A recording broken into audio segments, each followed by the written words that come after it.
Welcome to Mindsets to Methods, the podcast for teenagers and their parents, with teen coach ArthurCWoods and Elizabeth Joy Woods. Hi, friends. This is ArthurCWoods. Welcome to the Mindset to Methods podcast, a podcast for teenagers and their parents. I'm joined, as always, by my talented co-host and wife, Elizabeth Joy Woods. Hello, hello. Nice to hear everybody again. Actually, I can't hear you, but you can hear me. So I guess maybe that's what's important in this very self-centered moment I'm having. It is kind of podcasts are kind of a one-way medium. We don't know what we're assuming people are listening. Yeah.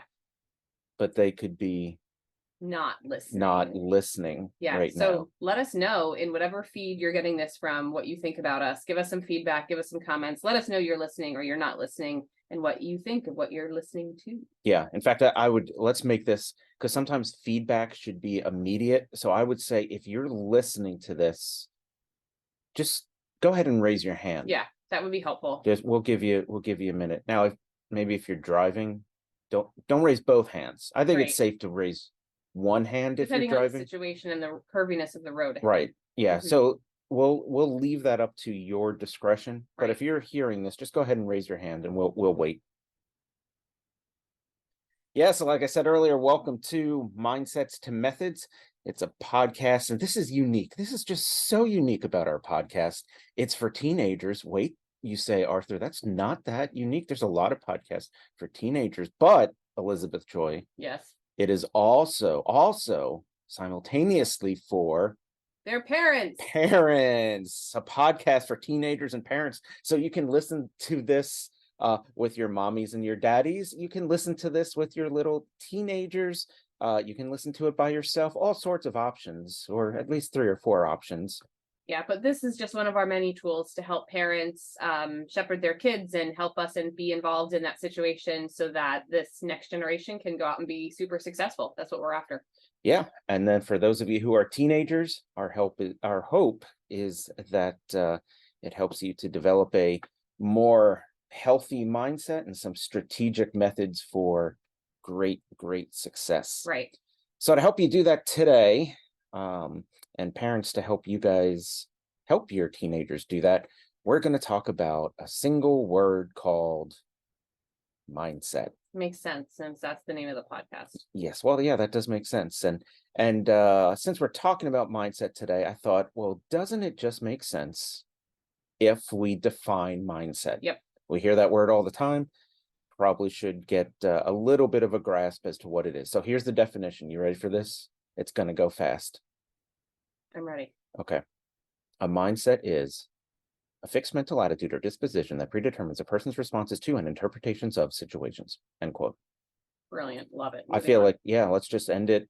Podcast over. Now, I think I do like that definition, but I think when you speed through it at 1.9 speed, I think that's probably what that was, 1.9 speed, we may miss it. So I want to take a second and can we kind of go through that definition a little bit?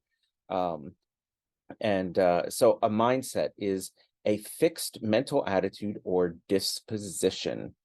And I like that the definition includes that this mental attitude is typically fixed. Right. Now, that doesn't necessarily mean permanent. Right. We can change our mental attitude. We can change our dispositions or the things that we are inclined to do and think. We can change those things, but they do typically tend to be fixed if we're not intentional about changing them.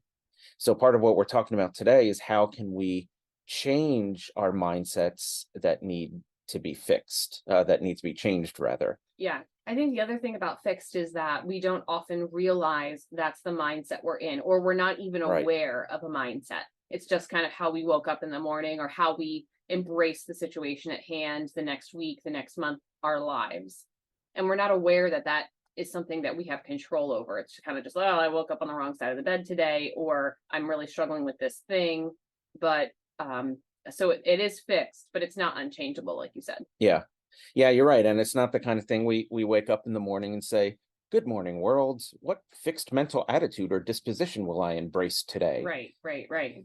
So the definition continues, a fixed mental attitude or disposition that predetermines a person's responses to and interpretations of situations. Yeah. So we're saying we have this fixed mental attitude, or we have this disposition or this mindset that we're inclined toward embracing, and it determines how we respond to life situations, and also determines how we interpret life's situations, and that can be good or bad. Right. One of the things that this whole podcast reminds me of, and you might know the story that I'm going to say, but like, we have always had Siberian Huskies. Yes. And they're very stubborn dogs. They're very challenging dogs. And why we got one is, I know why, because they're fuzzy and beautiful, but they're very challenging. So when you would have a moment where the dog would have the zoomies, or the dog would be fixed on something, right? They want a bone, they want a treat, they want attention, they want to be played with. We would often say, she needs a brain reset. Right. And I love that, because I feel like we were doing something with the dog at that moment to reassess and realign the expectations for the next 20 minutes or a half an hour. And most of the time we would ask the dog to go to their crate, and they would go in their crate willingly, and we close the door and like for 5 minutes, and then she would come out and be completely different and be totally fine, like not excited anymore, not needing whatever she was after in the first few seconds. Just a few minutes ago, she would be chilled, and it was like a brain reset. Like we could, okay, start over with this dog and do what we were going to do in that day. And I love that. Just makes me think of it, because we've said that ourselves. Something difficult has happened, or something challenging, or exhaustion has set in, and I'll look at you and be like, okay, I just need a brain reset. Yeah. So I think that's a good analogy. I think all of us are like Siberian Huskies that need a brain reset. Yeah, we do. We really do need a brain reset every once in a while. We sometimes need to go in our crate for a few minutes to calm down. Yep. Though I would not suggest that anyone is forced to go into a crate. Yeah, no one's crating your children. But yeah, so a fixed mental attitude or disposition that predetermines a person's responses to and interpretations of situations. So if you wanted to kind of take that longer definition and just kind of make it even not longer but smaller, your mindset affects how you respond to life. What you believe, your belief system, your mindset affects how you respond to life. So there was also this guy like 2,000 years ago by the name of St. Paul. Ever heard of him? Yeah, every once in a while. He was a writer. Many of you have read his books, but he says this: be transformed by the renewing of your mind. And again, I think that's what we're talking about here. If kind of our goal is life transformation, if our goal is that we want, as teenagers, we want to have a better life. We want to be closer to who we really want to be. We want to achieve the goals that we want to achieve, the dreams that we want to have. We want to just be in some ways a better person, or live the life that we want to live. If we want all of that, we're talking about transforming our life.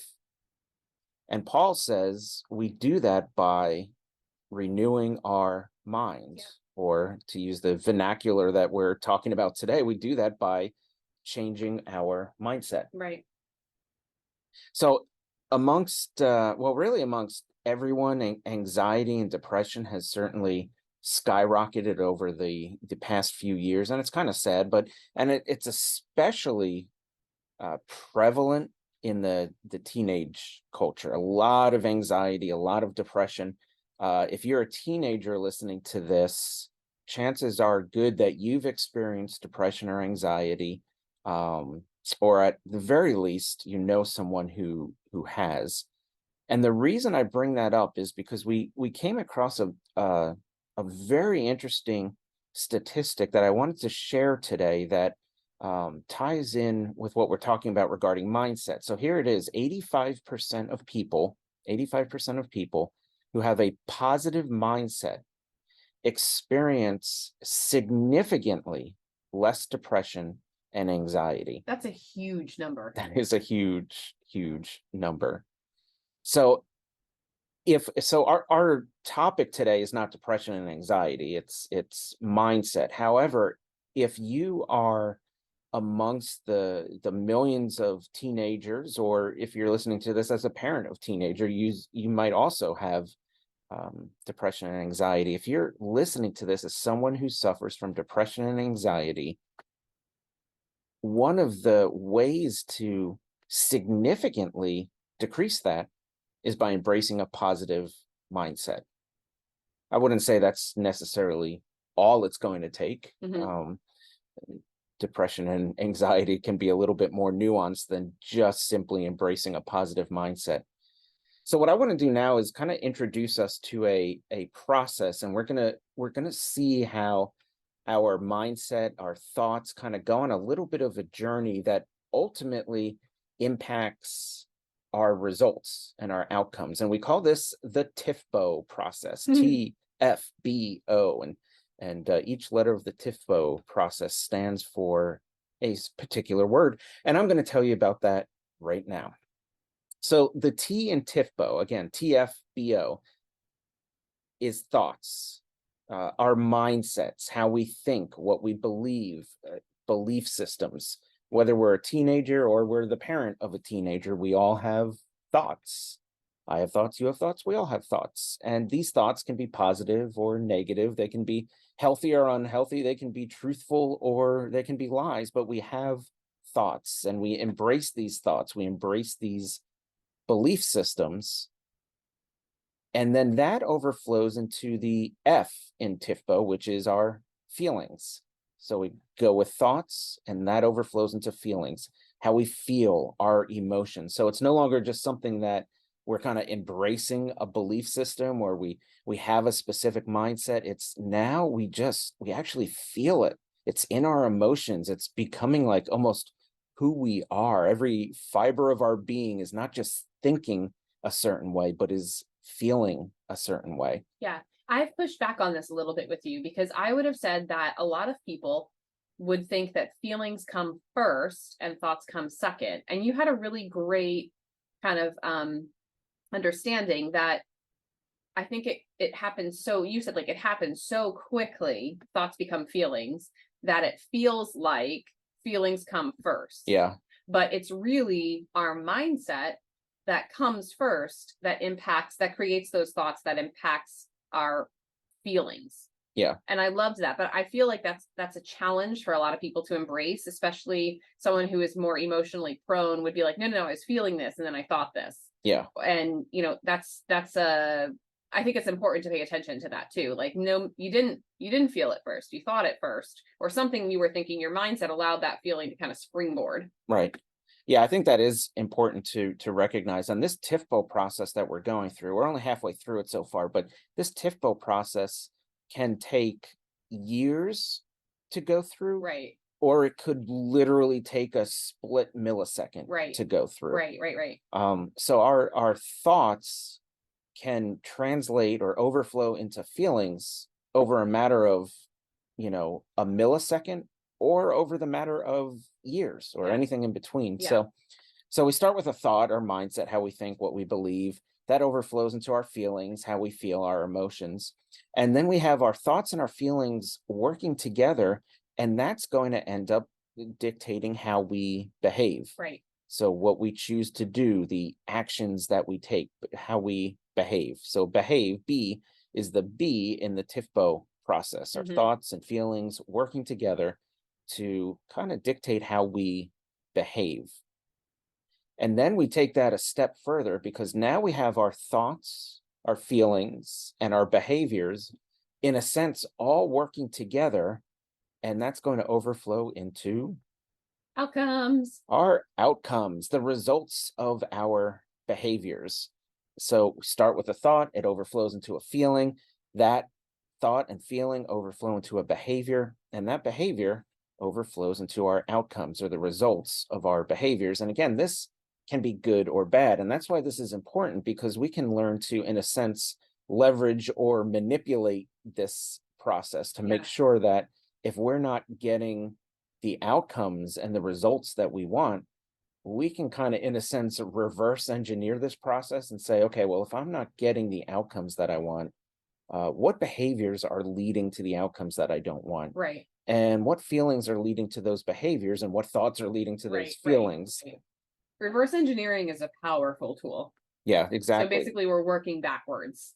That's what we mean by reverse engineering. We're starting with the end and we're working our way back to the beginning. Yeah, exactly. So as a teenager, we can look and say, well, I'm not getting good grades in school. How do I reverse engineer that, or how do I leverage the TFBO process so that I can get better grades in school? So let's use that as an example. So we might start out with a thought that says, and I know when I was a kid going through middle school, high school, even college, this was a thought that was in my mind all the time. I'm going to fail tomorrow's test. Like, I believed that 100%. Got a big science test coming up tomorrow, biology. I just know that I'm going to fail it. That's what I believe. That's my mindset. And then that obviously overflows into my emotions, my feelings, Right, because I don't just now think it, I feel it. I've lost all my motivation. I've lost all my interest in studying. My whole soul, my body is just Like saying dread. like, oh, I can't. I'm dreading this. It's just horrible. Well, then that impacts my behaviors. Either I don't study, or I study minimally, or I try to study, but because my thoughts and feelings are so just in the wrong place, my studying is ineffective. It's so my behaviors are just not good. I'm just not putting the not just the amount of time, but the quality of time into studying. And then what's my outcome the next day when I head to school? Yeah, a self-prophecy. You failed your test. Yeah, I failed the test because it started with a mindset that I was going to study, that I was going to fail the test. Yeah. So how I can reverse engineer that then is it's to say, well, what if I started with a mindset that said, I'm going to pass tomorrow's test? Right. I have the ability to do so, and I'm going to do that. Exactly. And if I really think that and believe that, embrace that mindset, well, that is absolutely going to affect my feelings. I am going to feel more motivated to study. I'm not going to dread the idea of studying or dread the idea of taking the test. Yeah, absolutely. And then for sure that affects my behaviors, because once my thoughts and my feelings are working together, I'm going to put the time into studying. I'm going to do a more quality study time. And then when I go into school tomorrow, chances are really, really good that I'm going to pass that test because I adjusted my mindset. Right. It's not, I think that like, it's not necessarily that you're going to get an A+, but you're going to pass. You're not going to fail. You're going to succeed in progression towards like a good thing. Yeah. And the one thing about the TFBO process is this is not a scientific certainty. So if you go in with a mindset of I'm going to pass this test, it is at least possible that tomorrow rolls around, you take the test and you fail the test. That's at least possible. But I can tell you this, if you embrace a mindset that says I am going to pass this test, your chances of passing this test go up drastically, astronomically, significantly, all the leads. It goes way, way, way up. And if you believe you're not going to pass the test, well, then there's a really good chance that you're not going to pass the test. And to go back up to the 85% of people who have a mindset experience less depression and anxiety, that quote that you said, that stat that you gave us. So like that's so powerful, because if you feel like, excuse me, if you feel like you have the ability to pass the test, you put forth a good effort, it messed up, or it impacted your feelings and then impacted your outcomes, yet you still did not pass the test, you're going to feel much better about your decisions the last 24 hours in preparation for that test than you would if you allowed yourself to believe, I'm not going to pass the test, I'm not going to do anything, I'm going to play Xbox till 3:00 in the morning, and that's it. So, you're going to feel completely different on the opposite end of that situation, based on how you walked into that situation. Yeah, that's 100% true. So how, whether you're a teenager listening to this, how can you kind of think through the TFBO process, TFBO, thoughts, feelings, behaviors, outcomes? How can you use this to your advantage so that you can change the negative outcomes that you're currently getting to positive outcomes? And if you're a parent listening to this, how can you work with your teenager to do that very same thing? How can you help them embrace a positive and healthy and truthful mindset so that they get positive and healthy and truthful outcomes for themselves? And that is a big part of what we teach in our group coaching program. So we offer a 7-month group coaching experience for teenagers in which we go over 7 really big ideas that are highly relevant to what teenagers are going through right now. And we've got some group coaching calls where the teenagers get together and I do a live teaching, live coach right there on a Zoom call.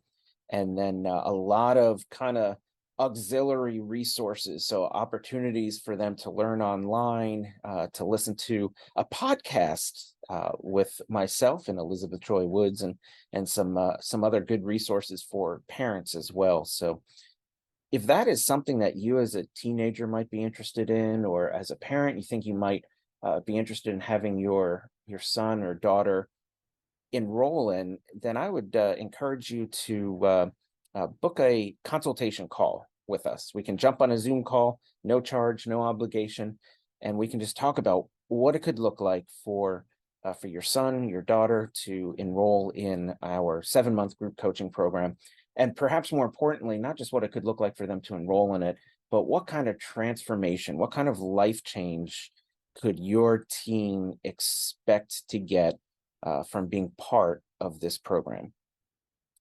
Okay, so parents, teenagers, whoever you are, your thoughts, feelings, and behaviors work together to provide you with your outcomes. Your thoughts, feelings, and behaviors work together to provide you with your outcomes. If you're not happy with the results you're getting, with the outcomes you're getting, reverse engineer that TFBO process. Ask yourself, what thoughts or feelings or behaviors are leading to these results that I'm getting that I just don't like? So as we wrap up our time together, I want to encourage you. So whether you're a teenager listening to this or you're the parent of a teenager listening to this, consider discussing this together. Consider listening to this podcast together, or even listening to it separately and then coming together and having a conversation. Because I think a huge part of our development as individuals is sharing that with someone. And if you're a teenager, one of the best people you can share that with is your parents. So that might seem like crazy to some of you if you're listening to this. Oh, I could never talk to my parents about it. Or maybe as a parent, you're thinking, oh, I don't know if my teenager would ever want to talk to me about it.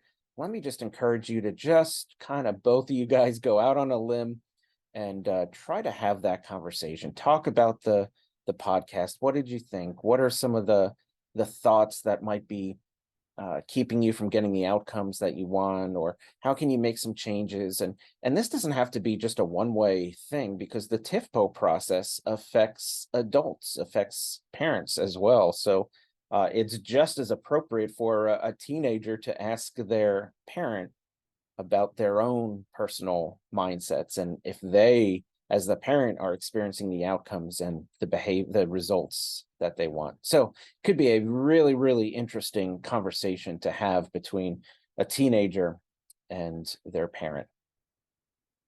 So that's all we got for you today, my friends. Elizabeth Joy Woods, any final thoughts? The only thing I would say is that I highly encourage you as parents of teens and teens to parents that you do have that conversation together. And parent, if your teen's not into this, then I would encourage you to allow them to call you out on something that they think, like I said, they're observing you, they're watching you, and they're going to have an answer for how you as a parent might not be getting the outcomes that you want. It's not super comfortable. It's always easy to be the leader versus to be someone who is opening themselves up for vulnerability. But I encourage you to do that so that you can get this conversation going and both of you can be highly impacted by this TFBO process.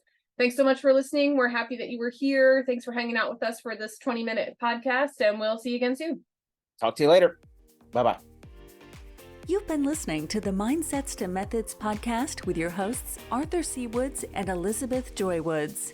For more information, please visit their website at ArthurCWoods.com and follow them on Facebook and Instagram at ArthurCWoods.